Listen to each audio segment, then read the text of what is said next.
Welcome to Mediocre Gaming, and today we're playing Destiny 2.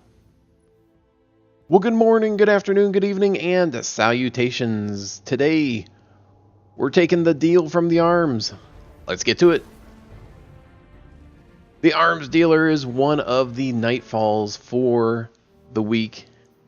And if you are going for the score, 100,000 or above, you're going to want to do a couple of things. You're going to want to set it to a singe of whatever your strategy is going to be. You're going to want to set match game, extinguish, and blackout because those are the biggest score boosters. Additionally, you're going to want to add or increase your handicap up to the lowest level of the member of your fire team, whoever is the lowest power level. So if you're all at 600, you'll put it at 60. If you're at 590, you're going to put it at 50. 580, you're going to put it at 40, and so on and so forth, to bring your power level down from whatever it is down to 540, which is the level of the Nightfall. Now, since you're using match game, there are going to be all three shield types. Now, this particular strike does have a large number of void shields compared to the others, although there are a decent number of arc shields. And of course, solar shields. But void shields you'll see most predominantly with the combustors. The arc shields you'll see with the fallen captains, and then the solar shields you'll see with the centurions.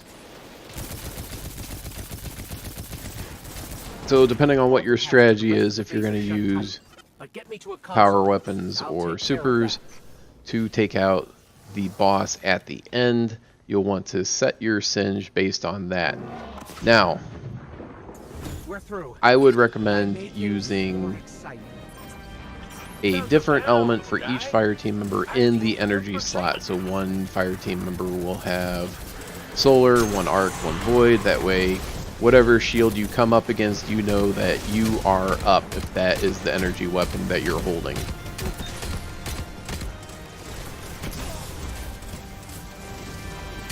So if one person is, for example, using the cut and run, that's an arc weapon. One person's using the vouchsafe, which is a void weapon, and someone using the trust or Ikelos shotgun, those are solar weapons.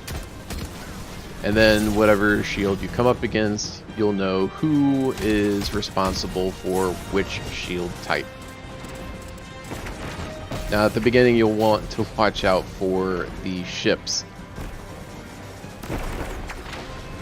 There's usually a Cabal ship and or a Fallen ship that comes out and will shoot at you.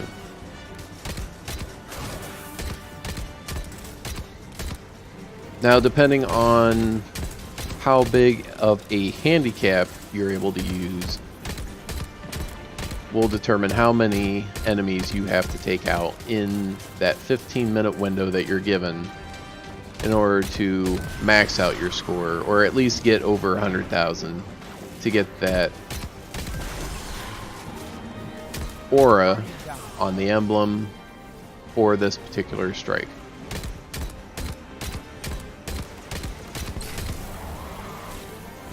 So just having the base,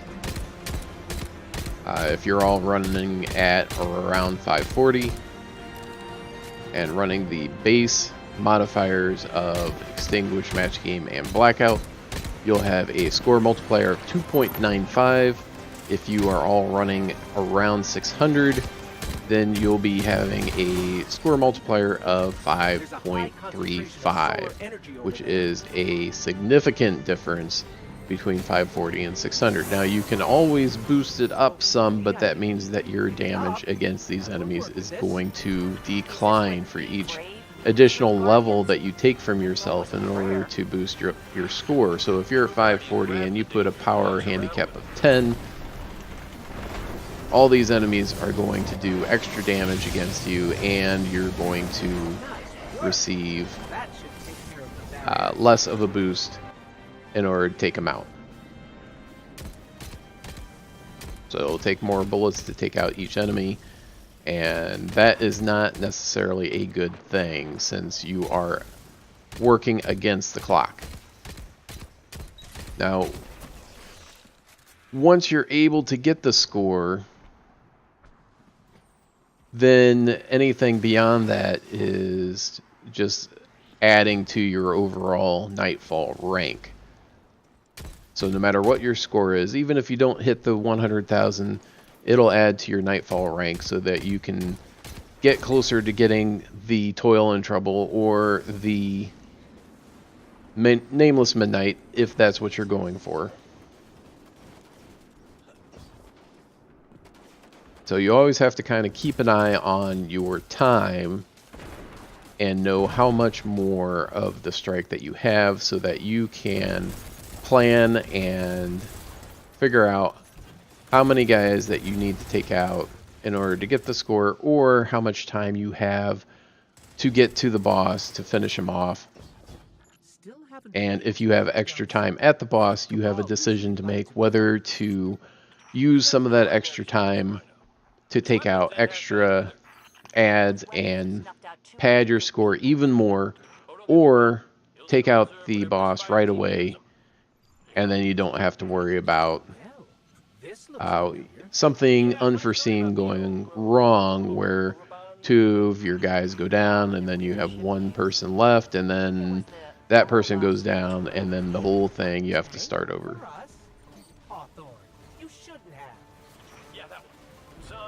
Alright, well, I hope you enjoyed this video. Make sure to ring the bell before you leave to be notified of all future episodes as soon as they go live.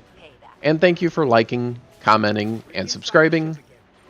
And we'll see you next time. Could be some really weird defenses in there. Not just flame turrets. I'm talking really.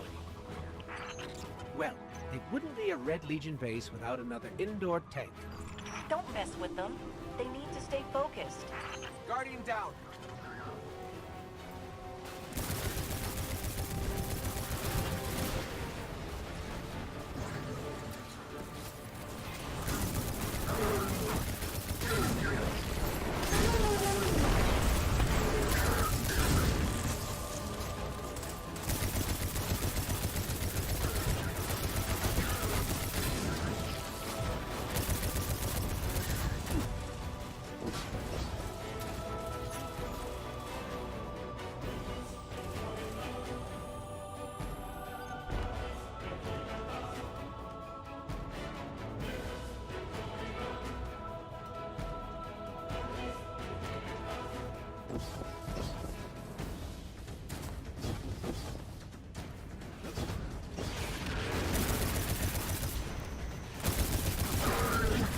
Another tank. There was another tank on the elevator.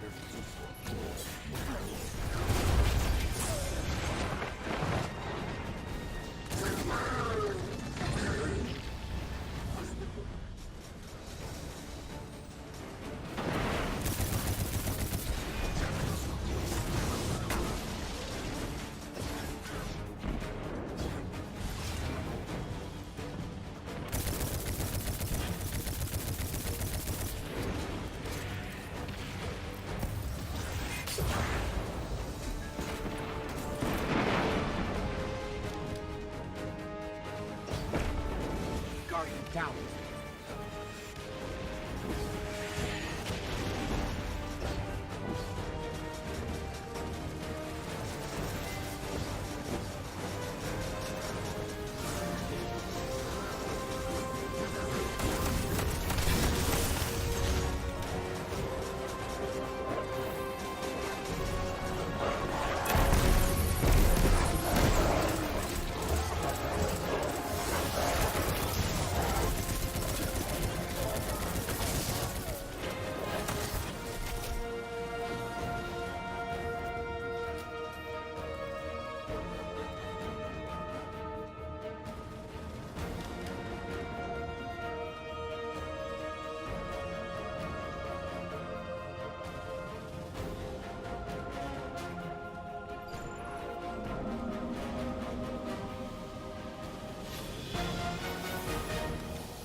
There he is. Rakazan is here. Try to grab his flame turret blueprints after he's dead.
Almost back to the surface. Watch for air support. This guy's too smart to not have a backup plan. Yeah, backup plans are overrated. Here we go.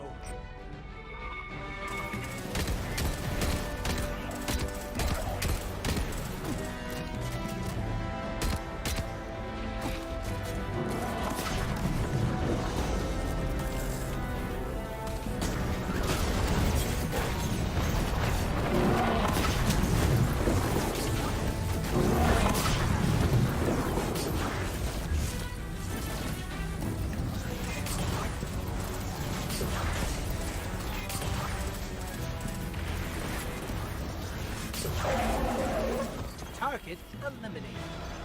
Great work, fire team. Okay, y'all are getting way too formal. Where's the energy? Let's hear some chatter out there, huh? The job's done, Cade. You can handle the chatter for a while. Don't mind if I do.